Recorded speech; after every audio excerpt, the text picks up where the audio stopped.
Welcome to Raj Chemistry. Good morning, every students.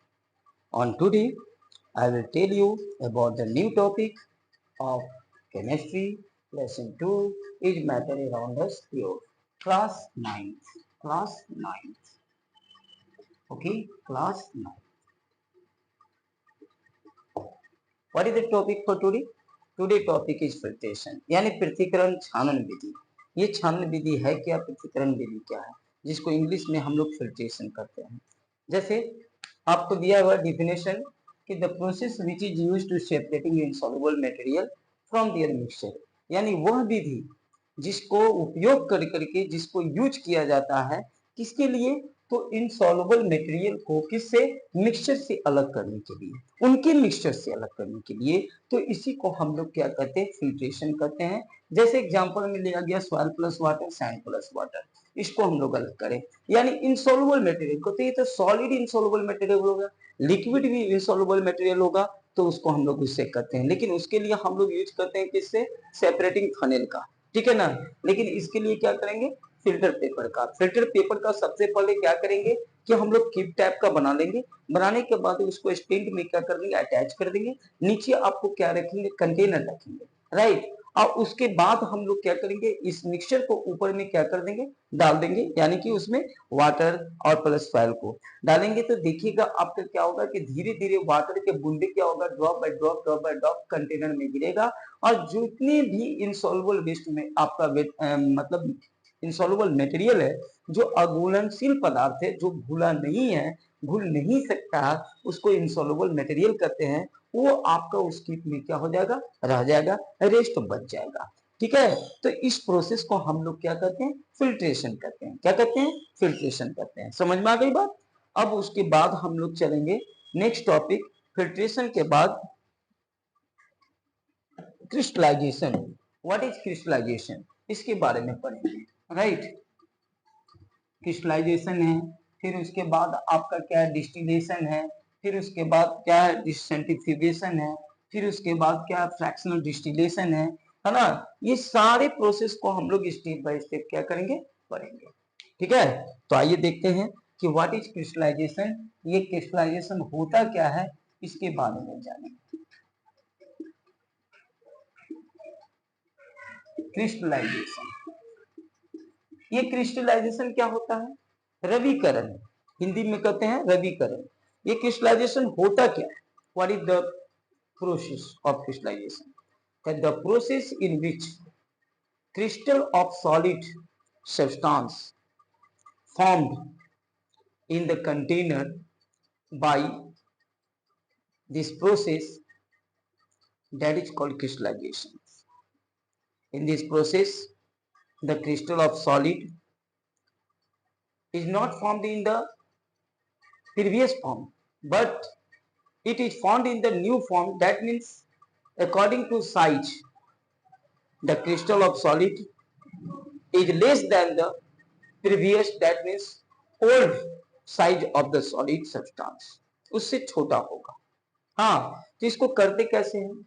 जैसे हम लोग एक वाटर बाथ प्रोसेस लेते हैं, उसमें क्या होता है? जैसे मान लिया कि मैंने नमक और पानी को डाल दिया, वो सोलूबल है, नमक सोलूबल है, नमक पानी में क्या हो गया? घुल गया, पूरी तरह से सोलूबल मिल गया. अब उस नमक के क्रिस्टल को हमको फॉर्म करना है. क्या चीज? पानी से. क्या करेंगे? तो water bath process, crystallization process का यूज करेंगे. सबसे पहले इसको एक्टिविटी में करेंगे क्या? सबसे पहले हम लोग एक क्या लेंगे? तो स्टैंड लेंगे जिसका नाम होगा ट्राइपॉड स्टैंड. ठीक है. उस ट्राइपॉड स्टैंड के नीचे क्या रखेंगे? स्पिरिट लैंप रखेंगे या गैस बर्नर रखेंगे. उस ट्राइपॉड स्टैंड के ऊपर क्या रखेंगे? वायर गाउज रखेंगे. उस वायर गाउज के ऊपर रखेंगे क्या चीज? तो आपको उस वायर गाउज के ऊपर में रखेंगे बीकर, और उस बीकर में रखेंगे पानी, और उसके ऊपर क्या रखेंगे? चाइना डिश, और उस चाइना डिश में क्या रखेंगे? तो ये सॉल्यूशन. किसका सॉल्यूशन? तो वाटर और साल्ट का सॉल्यूशन रख दिया. अब रखने के बाद जो है ना, स्टार्ट करेंगे हीट करना. तो इस तरह के प्रोसेस को वाटर बाथ प्रोसेस कहते हैं. इसमें करेंगे क्या? जैसे ही आप हीट करना शुरू कीजिएगा, सबसे पहले आपको बीकर में जो रखा हुआ पानी जो है वो गर्म होगा. यानी वायर गॉज, वायर गॉज के बाद बीकर, बीकर के बाद उसमें रखा हुआ पानी, वो पानी जब उसमें गर्म होगा तो उससे स्टीम निकलेगी, उस स्टीम के द्वारा आपका चाइना डिश गर्म होगा, और इस स्टीम के द्वारा जब चाइना डिश गर्म होगा तो उसमें जो रखा हुआ सोलुबल आपका पार्ट है, जैसे साल्ट और वाटर का सोल्यूशन जो है वो गर्म होगा। जब वो गर्म होगा तो उसमें से वाटर वेपर क्या होगा, बन करके एटमॉस्फेयर में चला जाएगा, और जो आपका रेसिड्यू बचेगा क्रिस्टल ऑफ सॉलिड साल्ट का बचेगा, जो पहले की अपेक्षा छोटे छोटे क्रिस्टल में रहेंगे, उस साइज का नहीं रहेंगे, लेकिन सॉलिड वेस्ट मटेरियल का साइज प्राप्त हो जाएगा, यानी सॉलिड में क्रिस्टल आपको बन जाएगा। तो this process is called the crystallization. It's okay ना। ये प्रोसेस को ज्यादातर लोग यूज करते हैं इस फॉर्म को करने के लिए। तो देखिए इसका डिफाइन क्या, उसे लिखते हैं हम लोग, ठीक है। द प्रोसेस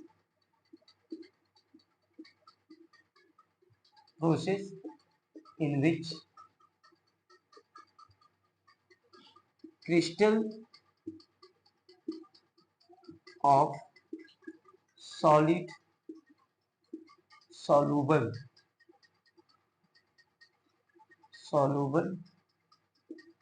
material या substance in the process in which crystal of solid soluble material is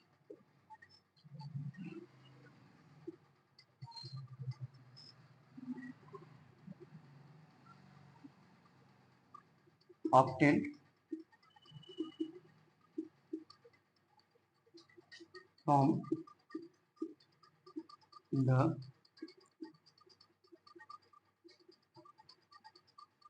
from its solution,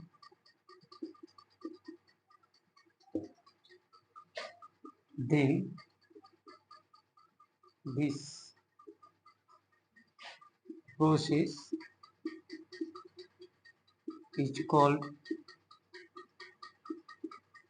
crystallization. Okay. For example,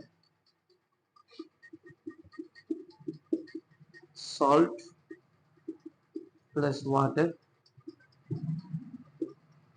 CuSO4 plus water,